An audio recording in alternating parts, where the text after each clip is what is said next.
Hello friends, welcome to the VWIES। आपका बहुत बहुत स्वागत है मेरे चैनल पे। आज अपन इंटीरियर ऑफ द अर्थ के बारे में डिस्कशन करने वाले हैं। तो ये वीडियो बड़ा ही इंटरेस्टिंग होने वाला है क्योंकि अपन वन बाय वन करके स्टेप बाय स्टेप करके अपन हर चीज़ को डिस्कस करेंगे। तो आज अपन पृथ्वी की आंतरिक संरचना के बारे में डिस्कस करने वाले हैं। तो वीडियो के एंड तक आप बने रहिए। मेरे चैनल को सब्सक्राइब कर दो, शेयर कर दो और लाइक कर दो। इसी के साथ अपन आगे बढ़ते हैं और आज अपन बात करते हैं किसकी, इंटीरियर ऑफ द अर्थ की। सबसे पहले इंटीरियर ऑफ द अर्थ की अपन इस कॉन्टेक्स्ट में बात करते हैं कि interior of the earth actual में कौन से सब्जेक्ट में पढ़ा जाता है। Interior of the earth, interior of the earth है सब ये जियोलॉजी में इसको पढ़ा जाता है। कहाँ पढ़ा जाता है इसको? भूविज्ञान में अपन पढ़ते हैं, जियोलॉजी में इंटीरियर ऑफ द अर्थ। इसके अलावा इंटरनली जो मिनरल्स हैं, मिनरल्स रॉक्स के बारे में डिस्कस किया जाता है। इंटीरियर ऑफ द पृथ्वी की आंतरिक संरचना के बारे में स्टडी की जाती है। Because of interior of the earth की वजह से क्या होता है, अर्थ पे लैंडफॉर्म्स बनते हैं। ये लैंडफॉर्म्स क्या होते हैं? आप अपने आसपास माउंटेन, प्लेन, प्लेटो आप देख रहे हैं, ठीक है, वैली आप देखते हैं। ये सब क्या है? लैंडफॉर्म्स हैं। ये बने कैसे, इनके पीछे हिस्ट्री क्या रही है, वो सब चीज़ें अपन कहाँ डिस्कस करते हैं? वो अपन करते हैं जियोमॉर्फोलॉजी में। जियोमॉर्फोलॉजी में क्या बोलते हैं? भूप्रपट्टी विज्ञान बोला जाता है। दोनों ही सब्जेक्ट इंटरलिंक्ड है। तो लैंडफॉर्म्स को जानने से पहले अर्थ का इंटीरियर जानना पड़ेगा, क्योंकि जब तक आपको अर्थ की आंतरिक संरचना नहीं पता होगी, आप लैंडफॉर्म्स कैसे बने हैं वो सब चीज़ें आप नहीं जान पाओगे। इसलिए अपन फर्स्ट ऑफ ऑल अर्थ का अपन इंटीरियर डिस्कस करते हैं। इंटीरियर डिस्कस करने में सबसे पहले अपन बात करते हैं इंटीरियर की कंपोजिशन की। Interior of the earth, interior of the earth में अपन सबसे पहले बात करते हैं कंपोजिशन की, कि अर्थ का जो इंटीरियर उसका कंपोजिशन क्या है, ये बना किस किस चीज़ से। सबसे पहले अगर मैं बात करूं तो ये किससे बना है? मिनरल्स से। और सेकेंडली बात करें तो रॉक्स, चट्टानें। हुई दो बात कंप्लीट हुई। सबसे पहले अपन बात करेंगे अर्थ का जो मिनरल कंपोजिशन क्या है और रॉक्स कंपोजिशन क्या है। तो अपन वन बाय वन करके इन सब चीज़ों को अपन डिस्कस करने वाले हैं। आगे बढ़ने से पहले, क्योंकि वीडियो इंटरेस्टिंग होने वाला है, अगर चैनल को सब्सक्राइब नहीं किया तो सब्सक्राइब कर दो, शेयर कर दो, लाइक कर दो। और अपन इसी के साथ आगे बढ़ते हैं और आज अपन पहला डिस्कशन करते हैं कौन सा? मिनरल्स का। पहला जो टॉपिक अपना क्या है?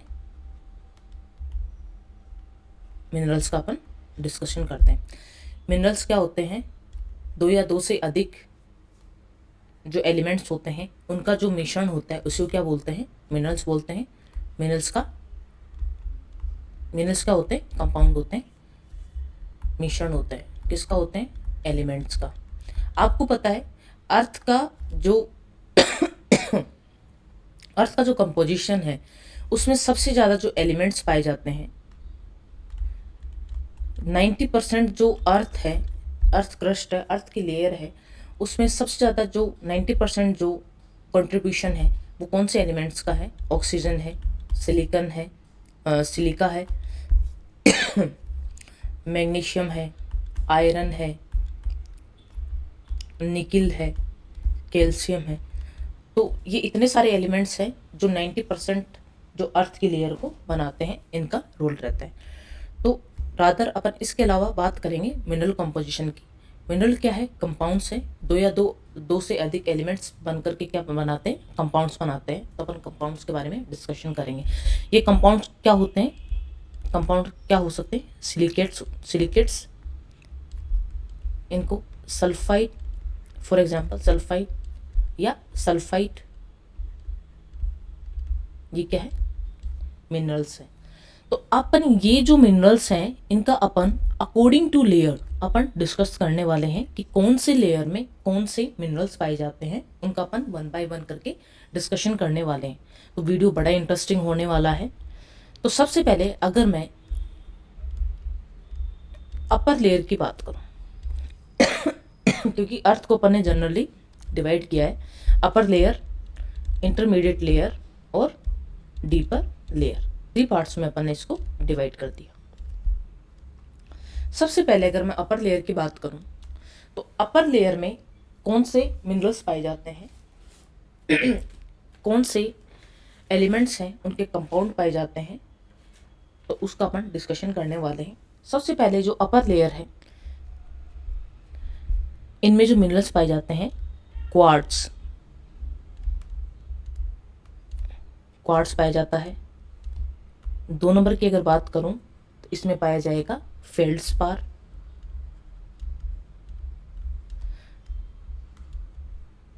ऑर्थोक्लेव। ये क्या है, सब मिनरल्स हैं। बिकॉज ऑफ मिनरल्स जो अपर लेयर है इसको क्या बोला जाता है, इसको फेल्सिक लेयर भी बोला जाता है। अब इसको फेल्सिक लेयर क्यों बोलेंगे, बिकॉज ऑफ मिनरल्स। फेल्सिक इस टर्म में बोलेंगे क्योंकि ये जितने भी मिनरल्स हैं, क्वार्ट्ज, फेल्डस्पार, ऑर्थोक्लेव, ये क्या है, कलर के बिहाफ में क्या है, ये लाइट कलर है। कलर में क्या है, लाइट है, लाइटर है, हल्के कलर के हैं। दूसरा, इनका नेचर क्या है, एसिडिक है। इसकी वजह से जो अपर लेयर है इसको अकॉर्डिंग टू मिनरल्स इसको क्या बोलते हैं, इसको फेल्सिक लेयर भी बोला जाता है। यहाँ तक आपको बात समझ में आई। मैंने अपर लेयर का जो मिनरल कंपोजिशन है मैंने आपको पढ़ाया, ठीक है। अब अपन नेक्स्ट बात करते हैं इंटरमीडिएट लेयर की। इंटरमीडिएट लेयर की बात करते हैं। इसका जो मिनरल कंपोजिशन है वो कैसा होता है। मिनरल इसमें पाए जाते हैं बायोटाइट्स, एम्फिबोल और पायरोक्सिन। ये क्या पाए जाते हैं, मिनरल्स पाए जाते हैं। बिकॉज ऑफ द एलिमेंट, इस लेयर को क्या बोलते हैं, इसको बोला जाता है मेफिक लेयर। कोई आपको बोलते हैं कि केमिकल कंपोजिशन के हिसाब से आप अर्थ की जो लेयर है उसका डिवीजन करो, तो उसके लिए ये बड़ी हेल्पफुल चीज हो सकती है। इसको क्या बोलते हैं, मेफिक लेयर। मेफिक क्यों बोलते हैं, क्योंकि ये जो मिनरल्स हैं इनका कलर क्या है, डार्क है, गहरे कलर के होते हैं, और इनका जो नेचर है वो क्या है, बेसिक। यहाँ तक बात समझ में आ गई आपको। इनका कलर डार्क होने की वजह से इनका नेचर बेसिक है, इसकी वजह से इस लेयर को क्या बोलते हैं, मेफिक लेयर बोला जाता है। यहाँ तक आपको बात समझ में आई। उसके बाद अपन चलते हैं डीपर लेयर या इनर लेयर। जैसे जैसे अपन डीपर लेयर की तरफ बढ़ते हैं तो वहाँ पे क्या बढ़ते हैं, ओलिवाइन मिनरल्स पाए जाते हैं। इसकी वजह से इसको बोलते हैं अल्ट्रा मेफिक लेयर बोला जाता है। क्यों, इनका जो मिनरल्स है इनका कलर क्या है, ओ भी डार्क हो जाता है, डार्क से भी डार्क हो जाता है, और प्लस इनका नेचर भी क्या होता है, बेसिक होता है। मैंने केमिकल मिनरल कंपोजिशन के हिसाब से मैंने आपके सामने अर्थ की जो लेयर्स हैं उनका डिवीजन कर दिया है। सबसे पहले अगर मैं बात करूं तो फेल्सिक लेयर है। 2 नंबर बात का अगर मैं बात करूं तो मेफिक लेयर है, और 3 नंबर की अगर मैं बात करूं तो अल्ट्रा मेफिक लेयर है, ठीक है। जो ये फेल्सिक लेयर है इसमें जो डोमिनेंट जो जिस मिनरल का रहता है वो रहता है सिलिका का रहता है। मेफिक जो लेयर है इसमें जैसे जैसे डीपर जाते हैं वैसे वैसे सिलिका कंटेंट क्या हो जाता है, रिड्यूस हो जाता है। और अल्ट्रा मेफिक जो लेयर है इसमें सिलिका रिड्यूस हो जाती है, यहाँ पे बहुत कम पाए जाते हैं, लेकिन फिर भी यहाँ पे सिलिका इम्प्योरिटी पाई जाती है, कुछ एलिमेंट्स पाए जाते हैं। यहाँ तक आपको बात समझ में आ गई। मैंने मिनरल कंपोजिशन के हिसाब से मैंने लेयर का भी डिवीजन कर दिया, ठीक है। ये देखिए, मैंने मिनरल कंपोजिशन के हिसाब से अर्थ की लेयर को कितने पार्ट में डिवाइड कर दिया, फेल्सिक लेयर, मेफिक लेयर और अल्ट्रा मेफिक लेयर। ये आपको जैसे जैसे मैंने बनाए वैसे वैसे बनाइए, आपको चीज़ें याद रहना स्टार्ट हो जाएगी। फेल्सिक क्यों बोलते हैं, बिकॉज ऑफ जो मिनरल्स हैं इनके कलर के बिहाफ पे, कलर इनका क्या है, लाइट है, लाइट इन कलर है, नेचर इनका क्या है, एसिडिक है। मेफिक लेयर की बात करें, इनका कलर क्या है, डार्क है, और ये बेसिक इन नेचर है। इनका कलर भी डार्क है और ये क्या है, बेसिक इन नेचर है। यहाँ तक बात समझ में आ गई। अब अपन सेकंड जो बात करते हैं, किसकी करते हैं, रॉक्स की बात करते हैं। रॉक्स के बिहाफ पे अर्थ की लेयरिंग अपन करते हैं। सबसे पहले अगर हम बात करते हैं अर्थ, रॉक्स क्या होती है, मिक्सचर्स ऑफ कंपाउंड होता है, मतलब मिक्सचर ऑफ कंपाउंड होते हैं। मिश्रण जो होता है इसका भी मिक्सचर होता है, मतलब बहुत सारे एलिमेंट्स मिलकर के क्या बनाते हैं, रॉक्स बनाते हैं। सबसे पहले अगर मैं रॉक्स की बात करूं तो आपने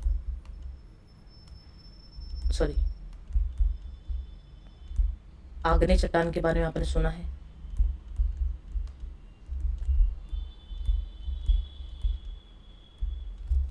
दूसरी अगर बात करूं तो आपने सुना होगा सेडिमेंट्री रॉक्स के बारे में, जो लेयर्ड होती है, स्ट्रेटिफाइड होती है, सेडिमेंट्स से जो लेयर बनती है, रॉक बनती है, वो सेडिमेंट्री रॉक होती है। दूसरी अगर बात करूं तो मेटामॉर्फिक रॉक्स, जिसको क्या बोलते हैं, कायंतिक चट्टान बोलते हैं। और जो आग्नेय चट्टान इसको इंग्लिश में क्या बोलते हैं, इग्नियस रॉक बोलते हैं। ये जो टॉपिक है अपन बिल्कुल सेपरेट इसका अपन डिस्कस करेंगे कि जो आग्नेस जो रॉक है इसको फर्दर कितने पार्ट्स में डिवाइड किया गया है, आग्नेस रॉक होती क्या है, किस किस टाइप के जो रॉक्स हैं उनको आग्नेय रॉक बोला जाता है, ठीक है। और जो सेडिमेंट्री रॉक्स हैं किस प्रकार से बनती हैं, फर्दर इनको कितने पार्ट्स में डिवाइड किया गया, सेम अपन ये वाला जो टॉपिक अपन अलग कवर करने वाले हैं, ठीक है। फिर अपन बात चलते हैं अर्थ की लेयरिंग की। अर्थ को मैंने जनरली वैसे डिवाइड कर रखा है, अपर लेयर, इंटरमीडिएट लेयर और डीपर लेयर। लेकिन एडवर्ड स्पेस नाम के एक जियोलॉजिस्ट थे जिन्होंने अर्थ की जो लेयर को डिवीजन किया था according to the dominancy of element, जो डोमिनेंट जो एलिमेंट है उसके हिसाब से इन्होंने अर्थ की लेयरिंग की थी। तो उस लेयरिंग को जैसे मैंने अर्थ का एक हिस्सा लिया और मैंने इसको ऐसे बना दिया, ठीक है। जो एडवर्ड स्वेस थे इन्होंने ऑलमोस्ट 1800 के आसपास की बात है, 1800 के आसपास की बात है, इन्होंने जो एलिमेंट डोमिनेंसी है उसके आधार पे केमिकल कंपोजिशन के हिसाब से अर्थ का क्या किया, इन्होंने डिवीजन किया। इन्होंने जो अपर वाली लेयर है, अपर जो लेयर है इसको इन्होंने क्या बोला, इसको इन्होंने बोला सियाल। इंटरमीडिएट लेयर को इन्होंने बोला सीमा, और जो इनर जो लेयर है, डीपर जो लेयर है, इसको उन्होंने बोला निफे। यहां तक आपको बात समझ में आ गई। अपर लेयर को सियाल क्यों बोला, क्योंकि यहाँ पे दो टाइप के एलिमेंट्स की डोमिनेंसी, इसके बिहाफ पे इन्होंने अपर लेयर को डिवाइड किया। अपर लेयर में क्या पाया जाता है, सिलिका प्लस एल्यूमिनियम से मिलकर बनी होती है। जो इंटरमीडिएट लेयर है सिलिका प्लस मैग्नीशियम से मिलकर के बनी होती है। और जो डीपर लेयर है इसमें डोमिनेंसी पाई जाती है निकल प्लस आयरन की। यहाँ तक आपको बात समझ। एडवर्ड स्विस ने इनका डिवीजन किया सियाल, सीमा, नीफे में। जो अपर लेयर है उसमें सिलिका और एल्यूमिनियम जो एलिमेंट्स हैं इनका डोमिनेंसी रहती है। सीमा जो है इसमें सिलिका प्लस मैग्नीशियम का डोमिनेंसी है। और नीफे है इसमें निकल प्लस आयरन का डोमिनेंसी है। तो इसके बिहाफ पे इन्होंने अपर जो लेयर थी इसकी डेंसिटी कितनी बताई, इन्होंने 2 से 2.5 बताई। और जो सीमा थी इसकी जो डेंसिटी इन्होंने बताई 3.5 से लेकर के 4.5। और जो डीपर लेयर थी इसकी 9 से 11। डेंसिटी की बात हो गई। अपन ने केमिकल कंपोजिशन की बात कर ली, अपन ने डेंसिटी की बात कर ली। अपन बात कर लेते हैं डेप्थ की। ये जो सियाल है इसकी डेप्थ कितनी पाई जाती है, अप टू 60 to 80 किलोमीटर तक ये पाई जाती है। सीमा की बात की जाए तो अप टू 2000 किलोमीटर तक क्या पाई जाती है, सीमा है ये लेयर पाई जाती है। सिलिका और मैग्नीशियम का अकॉर्डिंग टू लेयर का जो डिवीजन किया है वो पाया जाता है। नीफे की अगर डेप्थ की बात की जाए तो अराउंड 7000 किलोमीटर तक इनका डोमिनेंस रहता है। यहाँ तक आपको बात में एडवर्ड स्विस ने क्या किया, according to the element dominancy, chemical dominancy के हिसाब से इनको डिवीजन किया। अपर लेयर को इन्होंने सियाल बोला, इंटरमीडिएट लेयर को इन्होंने सीमा बोला और डीपर लेयर को इन्होंने नीफी बोला। यहाँ तक आपको बात समझ में आई। फिर उन्होंने जो अपर लेयर है उसकी डेंसिटी 2 से 2.5 बताई। सीमा की डेंसिटी उन्होंने 3.5 से लेकर के 4.5 तक बताई और नीफी है वो 9 से 11 बताए। अपर जो लेयर है जो सियाल है इसकी डेप्थ 60 to 80 किलोमीटर, सीमा की जो डेप्थ है अप टू 2000 किलोमीटर और नीफे इसकी डेप्थ अप टू 7000 किलोमीटर। यहाँ तक आपको बात समझ में आ गई। अब अपन बात करते हैं नेक्स्ट टॉपिक की, दैट इज मॉडर्न इंटरप्रिटेशन, जिन्होंने अर्थ को एक्चुअल में डिवाइड किया। अपन ने इससे पहले अपन पढ़ चुके हैं मिनरल कंपोजिशन के हिसाब से अपन ने अर्थ की जो लेयरिंग कर ली, फेल्सिक लेयर अपन ने इसको बोला, मैफिक लेयर बोला, अल्ट्रा मैफिक लेयरिंग कर दी। ये एडवर्ड स्विस ने कर दी अकॉर्डिंग टू एलिमेंट डोमिनेंस के आधार पे। अब अपन बात करते हैं मॉडर्न इंटरप्रिटेशन के हिसाब से अर्थ को कितने पार्ट्स में डिवाइड किया गया। तो अर्थ को 3 पार्ट्स में डिवाइड किया गया। सबसे पहले अगर बात की जाए सबसे पहले पार्ट की अगर बात की जाए तो वो क्या है, पहली जो लेयर है वो क्या है, क्रस्ट। सेकंड जो लेयर है इसको क्या बोलते हैं, मेंटल। और जो सबसे डीपर जो लेयर है इसको इन्होंने क्या बोला, कोर। यहां तक बात आपको समझ में आ गई, ठीक है। ये जो डिवीजन किया गया ये किया गया केमिकल कंपोजिशन के आधार पे। केमिकल कंपोजिशन के आधार पे अर्थ को 3 पार्ट में डिवाइड किया गया, कोर, मेंटल,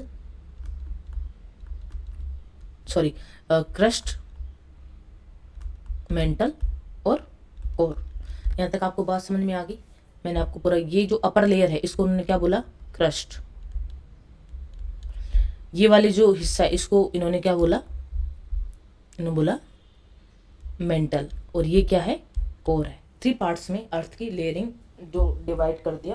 क्योंकि जब तक आप अर्थ की लेयरिंग को नहीं समझेंगे तब तक आपको इंटीरियर ऑफ द अर्थ, मतलब अर्थ की लेयरिंग कैसे की गई है या फिर अर्थ का जो इंटरनल स्टेट कैसा है, कि ये सॉलिड है या फिर लिक्विड है, इसके बारे में आपको पता नहीं लगेगा। इसलिए आपको अर्थ की लेयरिंग को जानना बहुत ज़रूरी है। इसके बाद सेकंड जो डिवीजन किया गया केमिकल कंपोजिशन के आधार पर डिवीजन किया गया, वो कैसे किया गया, क्रस्ट, मेंटल, कोर में डिवाइड कर दिया गया। अब अपन रिजिडिटी के हिसाब से अपन इसको करने वाले, रिजिडिटी मतलब जो रॉक है वो कितनी सॉफ्ट है कितनी हार्ड है, इसके भी यहाँ पे अपन करते हैं। सबसे पहले अगर जो लेयर की बात की जाए तो लिथोस्फीयर बोलते हैं। इसकी जो डेप्थ होती है अप टू 100 किलोमीटर। एस्थेनोस्फीयर ये किसका है, ये ओशन क्रस्ट का पार्ट होता है। तीसरी अगर बात की जाए तो मेजोस्फीयर, और फोर्थ अगर बात की जाए तो ब्रायोस्फीयर।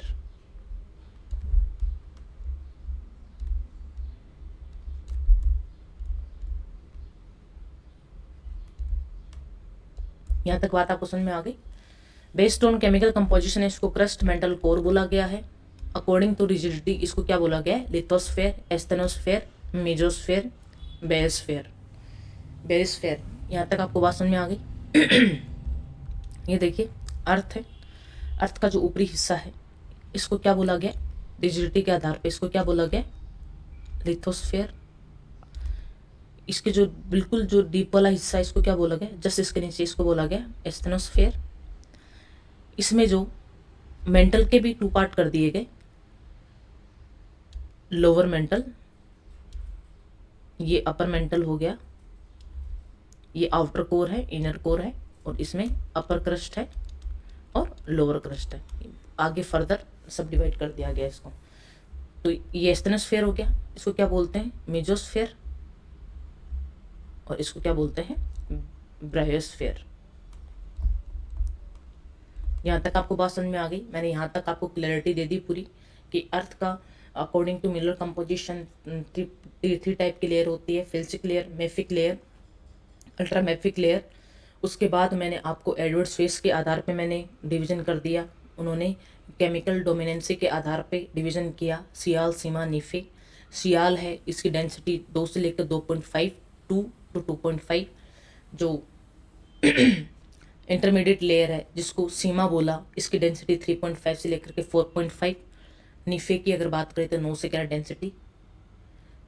अगर सियाल की डेप्थ की बात की जाए 60 to 80 किलोमीटर, ठीक है, 60 to 80 किलोमीटर।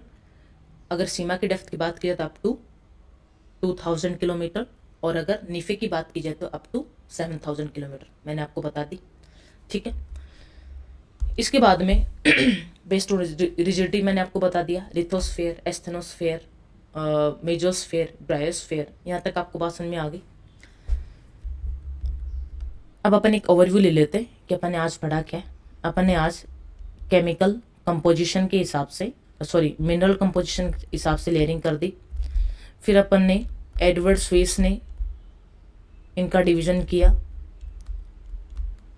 सियाल, सीमा, नीफे।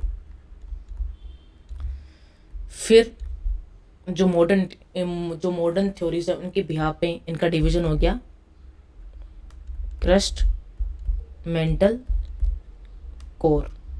फिर इसके बाद रिजिडिटी के आधार पे कि रो कितनी सॉफ्ट है कितनी हार्ड है, इसके बिहाफ पे मैंने कर दिया लिथोस्फेयर, एस्थेनोस्फेयर, मेजोस्फेयर एंड बेरिस्फेयर, ब्रायोस्फेयर इसको बोलते हैं, ठीक है। यहाँ तक आपकी बात समझ में आ गई। अब अपन नेक्स्ट जो डिवीजन करने वाले हैं वो क्या करने वाले हैं अपन, जो क्रस्ट है इसको भी आगे पार्ट्स में डिवाइड कर दिया गया है। इसको 2 पार्ट्स में डिवाइड कर दिया गया, अपर क्रस्ट, लोअर क्रस्ट। मेंटल की अगर बात करें तो मेंटल को भी 2 पार्ट में डिवाइड कर दिया गया, अपर मेंटल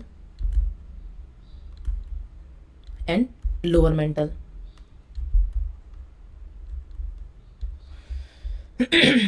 कोर को भी 2 पार्ट्स में डिवाइड कर दिया गया, इसको बोलते हैं आउटर कोर और इनर कोर, ठीक है। यहां तक आपको बात समझ में आ गई।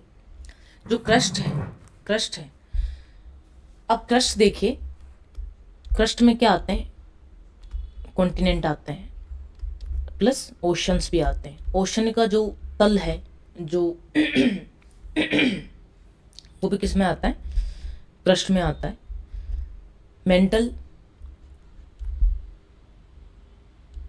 में क्या आता है, मेंटल में बिलो द ओशन जो लाइन है, एस्थेनोस्फेयर से जो नीचे का हिस्सा वो मेंटल में आता है, और अप टू लोअर मेंटल से लेकर के लोअर मेंटल के बाद में क्या आता है, आउटर कोर आता है, आउटर कोर के बाद में इनर कोर आता है।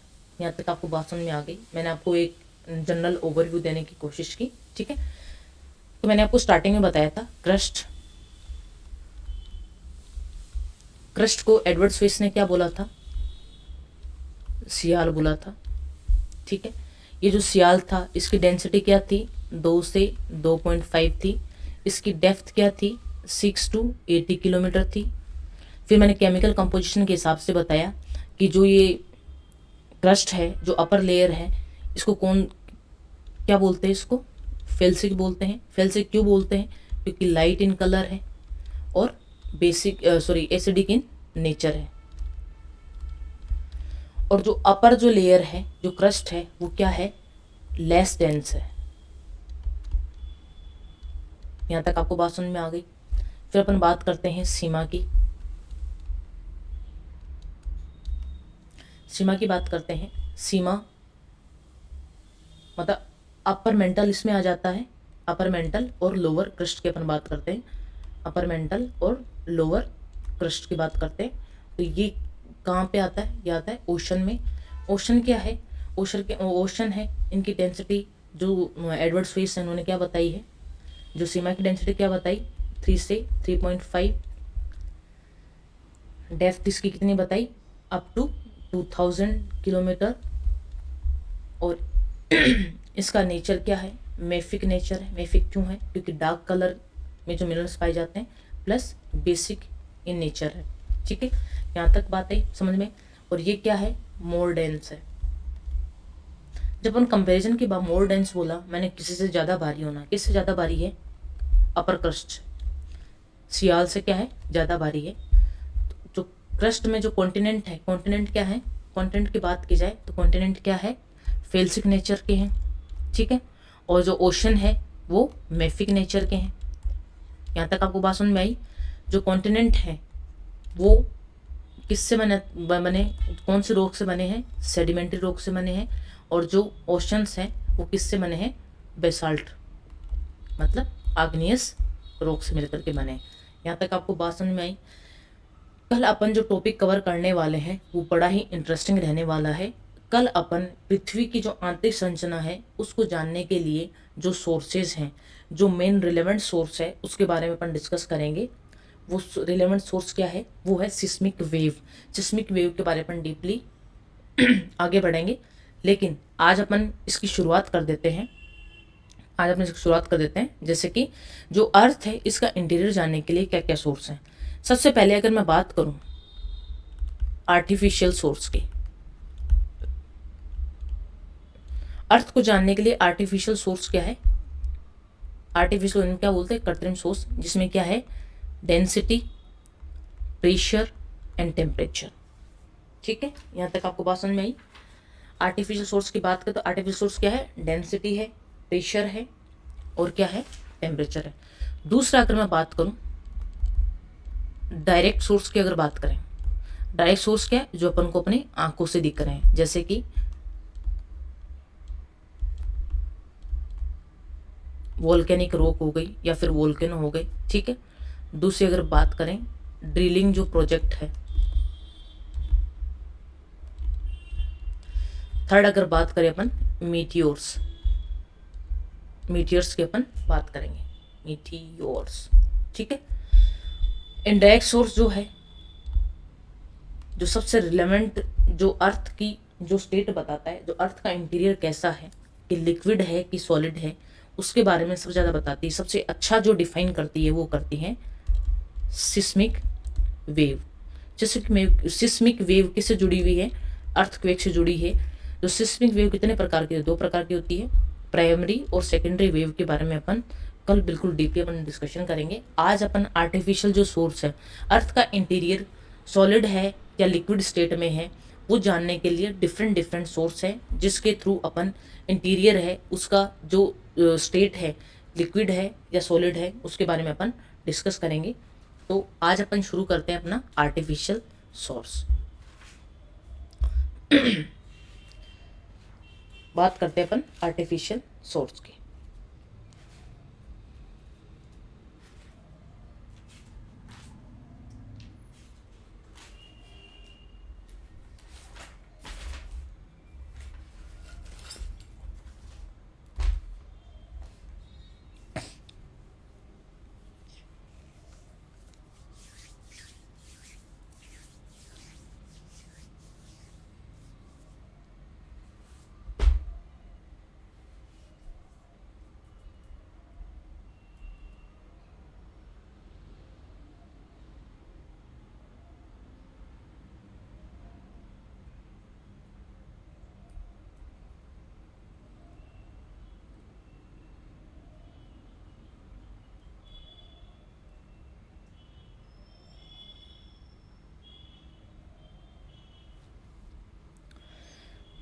तो अपन आगे बढ़ते हैं। आज अपन बात करते हैं आर्टिफिशियल सोर्स की, जो अपन को आर्टिफिशियल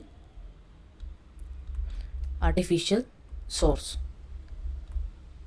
जो अपन को क्या बताते हैं, ये सोर्स क्यों, जो इंटीरियर है इसका स्टेट कैसा है, स्टेट मतलब ये अंदर से जो अर्थ है वो है कैसी, सॉलिड फॉर्म में है या लिक्विड फॉर्म में है, वो सब चीज़ें कौन बताता है, आर्टिफिशियल सोर्स के बारे में। सबसे पहला जो सोर्स डिस्कस करने वाले आर्टिफिशियल सोर्स, और उसमें भी जो पहला जो डिस्कस करेंगे वो अपन बात करेंगे किसकी, डेंसिटी की। पहला जो सोर्स है डेंसिटी की। जैसे अर्थ की जो एवरेज डेंसिटी है वो 5.5 है। ठीक है, अभी मैंने थोड़ी देर पहले आपको बताया था, अर्थ की डेंसिटी के बारे में बताया था कि जैसे जैसे डेप्थ में जाते हैं, जैसे अपर लेयर से डीपर लेयर में जाते हैं, वैसे वैसे अर्थ की जो डेंसिटी क्या है वो इंक्रीज होती है। अगर मैं अपर लेयर क्रस्ट की बात करूं तो क्रस्ट की जो डेंसिटी है वो कितनी है, 2 से 2.5। मेंटल की अगर बात करूं तो इसकी डेंसिटी कितनी है, 3 to 4.5। और अगर मैं कोर की बात करूं तो इसकी डेंसिटी कितनी है, इसकी है 9 to 11। जैसे जैसे डीप में जा रहे हैं, जैसे जैसे डेप्थ में जा रहे हैं, वैसे वैसे अर्थ की डेंसिटी बढ़ती जाती है। ठीक है, अर्थ की डेंसिटी बढ़ रही है। जो अपर लेयर है इसकी डेंसिटी जैसे डेप्थ में जाते हैं, जो अपर लेयर है इसकी डेंसिटी कितनी है, 2 से 2.5। मेंटल की कितनी है, 3 से 4.5। और जो कोर है इसकी जो डेंसिटी कितनी है, 9 to 11 है। ये जो डेंसिटी डिसाइड किससे होती है कि अर्थ ये डेंस है, ये डेंसिटी डिसाइड होती है केमिकल से, केमिकल या एलिमेंट से। जो अपर जो लेयर है इसमें जो मिनरल्स पाए जाते हैं वो लाइटर पाए जाते हैं। बिकॉज ऑफ दिस अपर जो लेयर क्या होती है, लाइटर होती है। कॉन्टिनेंट्स जो होते हैं ओशन से लाइटर होते हैं, हल्के होते हैं, लेस डेंस होते हैं। और जो ओशनिक जो क्रस्ट है वो क्या है, मोर डेंस है। ठीक है, यहाँ तक आपको बात समझ में आई। ये क्या है, लेस डेंस है, और ये क्या है, मोर डेंस है। क्योंकि जैसे जैसे डेप्थ में जा रही है वैसे वैसे डेंसिटी इसकी बढ़ रही है। यहाँ तक मैंने आपको समझाया, आपको समझ में आया? मैंने डेंसिटी के बारे में आपको बताया, यहाँ तक आपको समझ में आया? ठीक है, डेंसिटी मैंने डिवाइड कर दी लेयर के हिसाब से, क्रस्ट, मेंटल, कोर की मैंने आपको डेंसिटी बता दी। ठीक है, अब अपन बात करते हैं सेकंड की, दैट इज जो कि क्या है, प्रेशर।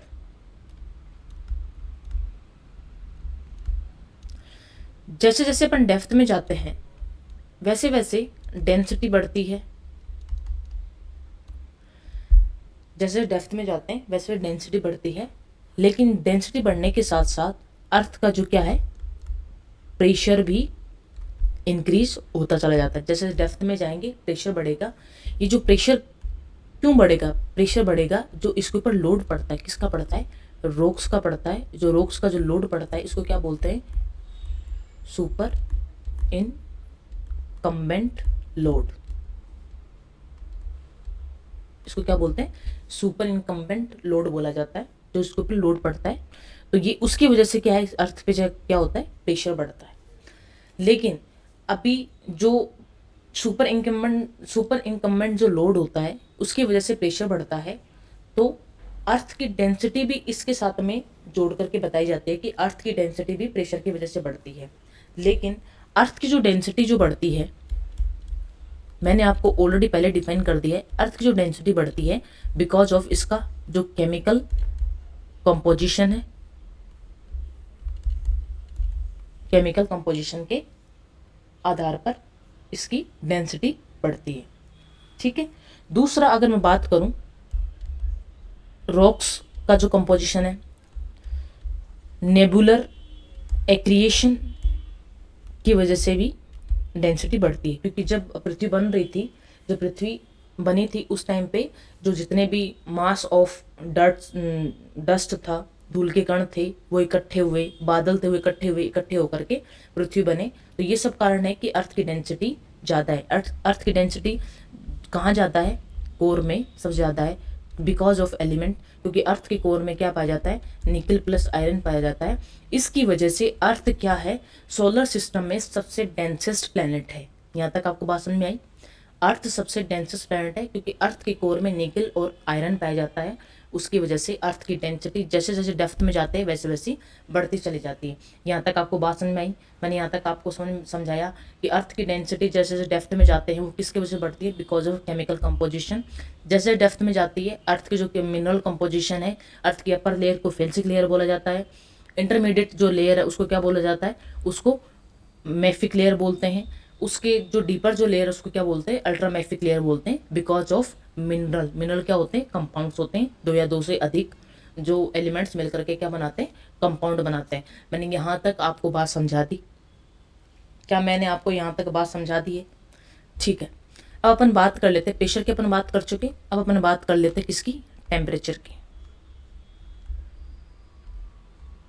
आपको पता है अर्थ का जो रेडियस है वो कितना है, 6400 किलोमीटर है। और जैसे जैसे अर्थ में अपन डीप में जाते हैं, जैसे जैसे अपन फर्स्ट 100 किलोमीटर अगर डीप में गए तो टेम्परेचर कितना बढ़ता है, 2 से 3 डिग्री सेंटीग्रेड बढ़ता है। लेकिन ये जो अर्थ का जो टेम्परेचर जैसे डेप्थ में जा रहे हैं, ये जैसे अब मान लो कि 100 किलोमीटर अपन डेप्थ में गए तो टेम्परेचर कितना बढ़ा, 2 से 3 डिग्री। तो अब अपन 1000 किलोमीटर की डेप्थ में जाए तो टेम्परेचर कितना बढ़ना चाहिए, कितना बढ़ना चाहिए, 20 से 30 डिग्री सेंटीग्रेड होना चाहिए। लेकिन ये जो डेप्थ में जाते हैं और टेम्परेचर बढ़ने की जो घटना है, ये सब जगह समान नहीं होती, सब जगह डिफरेंट डिफरेंट होती है।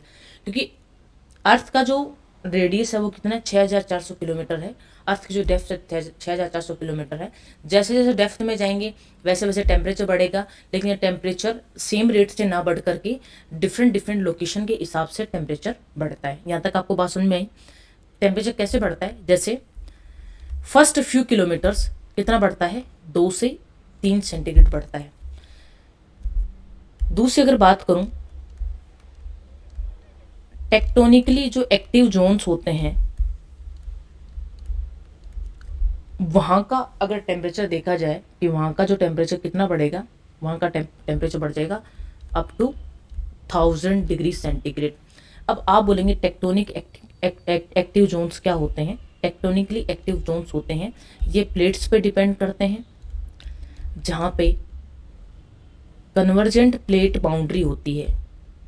मतलब ऐसे आप मान लीजिए 2 प्लेट हैं, आपस में टकराती हैं, कन्वर्ज होती हैं, तो इसकी वजह से यहाँ पे वोल्केनो, भूकंप, अर्थक्वेक जैसी घटनाएं होती हैं। उसको क्या बोलते हैं, टेक्टोनिकली एक्टिव जोन्स बोलते हैं, जहाँ पे ये क्रियाएं होती हैं। जैसे 2 प्लेट टकराने के रिजल्ट के साथ में जैसे यहाँ पे अर्थक्वेक जनरेट हुआ, तो ये जो एरिया है इसको क्या बोलते हैं, टेक्टोनिकली एक्टिव जोन्स बोलते हैं, टेक्टोनिकली एक्टिव जोन बोलते हैं। यहाँ तक मैंने आपको समझाया। ये वाला टॉपिक भी फर्दर अपन कवर करेंगे, बिल्कुल डीपली करेंगे। आप सिर्फ समझने के लिए इतना कर लीजिए, टेक्टोनिकली एक्टिव जोन्स होते हैं, वहाँ का जो टेम्परेचर होता है वो कितना होता है, 1000 डिग्री सेंटीग्रेड के आसपास होता है। ठीक है, 1000 डिग्री के आसपास होता है। उसके बाद अगर बात करें,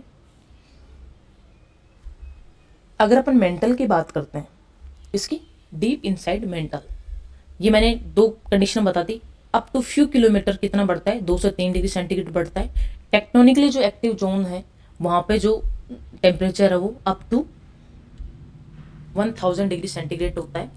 इसके अलावा अपन जैसे जैसे डीप में जाते हैं, जैसे जैसे अपन मेंटल में जाते हैं, अप टू 600 से 700 किलोमीटर तक जाते हैं, तो अर्थ का टेम्परेचर कितना है, अर्थ का टेम्परेचर बढ़ जाएगा 1500 से 2000 डिग्री सेंटीग्रेड। जैसे जैसे अपन कोर की तरफ बढ़ेंगे, up to depth more than, मतलब 1500 से 2000 की डेप्थ है, या फिर मतलब ये 7000 तक का डायमीटर उसका है, डेप्थ है। जैसे मतलब 6000 मीटर की डेप्थ तक अपन जाएंगे तो टेम्परेचर कितना बढ़ेगा, कि टेम्परेचर बढ़ेगा 2800 से लेकर के 3000 डिग्री सेंटीग्रेड। अब आप देख रहे हैं जैसे जैसे अपन डीप इनसाइड जो जा रहे हैं, अर्थ के इनसाइड में अपन जा रहे हैं, जैसे जैसे अपन आगे बढ़ रहे टेम्परेचर बढ़ रहा है, लेकिन ये अलग अलग जोन के हिसाब से बढ़ रहा है। फर्स्ट फ्यू किलोमीटर में कितना बढ़ा, 2 से 3 डिग्री सेंटीग्रेड बढ़ा। फिर जो टेक्टोनिकली एक्टिव जोन्स हैं वहाँ पे अप टू 1000 डिग्री सेंटीग्रेड था। फिर मेंटल की बात करें, मेंटल में क्या है, 1500 से 2000 डिग्री सेंटीग्रेड बढ़ा। फिर अपन ने कोर की बात की, कोर पे कितना हुआ, 2800 से 3000 डिग्री सेंटीग्रेड। तो कोर जो है वो कोर का जो अप टू डेप्थ बताई गई है वो कितनी बताई गई है, अप टू 7000। आप 7000 को आप मल्टीप्लाई करो इससे 2 या 3 से, आप जैसे अप टू 100 किलोमीटर 2 या 3, उससे अगर अपन करें तो कितना हो गया, 14000 डिग्री सेंटीग्रेड। लेकिन ऐसा नहीं होता, ऐसा इसलिए नहीं होता क्योंकि अर्थ के जो अलग अलग एरिया हैं वहाँ पे अर्थ का जो टेम्परेचर है वो अलग अलग होता है। ये किसकी वजह से होता है? सबसे पहला जो कारण है, जैसे जैसे इनसाइड जाते हैं, वो सबसे पहला कारण है अर्थ की जो रेजिडुअल हीट है, उसकी वजह से अर्थ का टेम्परेचर बढ़ा हुआ है। अर्थ की रेजिडुअल हीट क्या होती है? जब अर्थ एक हॉट नेबुला थी, जब अर्थ गर्म तप्त थी, जब बन रही थी, उस टाइम पे जो अर्थ गर्म थी, एक गोला थी। अपन सुनते हैं कि अर्थ पहले जब बन रही थी उससे पहले क्या थी? एक तपता हुआ गोला थी, ठीक है, एक गोला थी। जब धीरे धीरे अर्थ ठंडी हुई तो जो हीट है वो कहाँ रह गई? जैसे अर्थ की ये लेयर ठंडी हो गई तो अर्थ की हीट कहाँ? जैसे जैसे अपन डेप्थ में जाएंगे, धीरे धीरे अपन लेयर बाय लेयर आगे बढ़ेंगे तो अर्थ में क्या होगी? हीट बढ़ती है। आप नॉर्मल थोड़ा सा खड्डा खोद कर भी देखेंगे तो वहाँ पे भी आपको हीट निकलती हुई नजर आएगी, नजर नहीं, आपको महसूस होगी, ठीक है। दूसरा अगर अपन बात करें रेडियो एक्टिव एलिमेंट्स। अब रेडियो एक्टिव एलिमेंट्स क्या होते हैं? जैसे यूरेनियम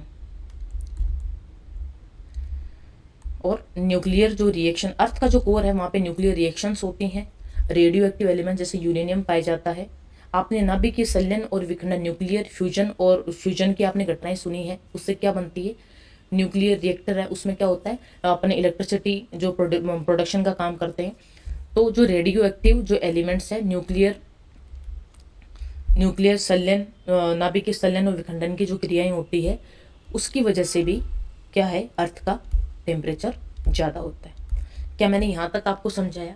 लेकिन ये जो एविडेंस थे आर्टिफिशियल सोर्स, ये जो अर्थ का इंटीरियर है लिक्विड है या सॉलिड है, ये बताने में नाकाम रहे।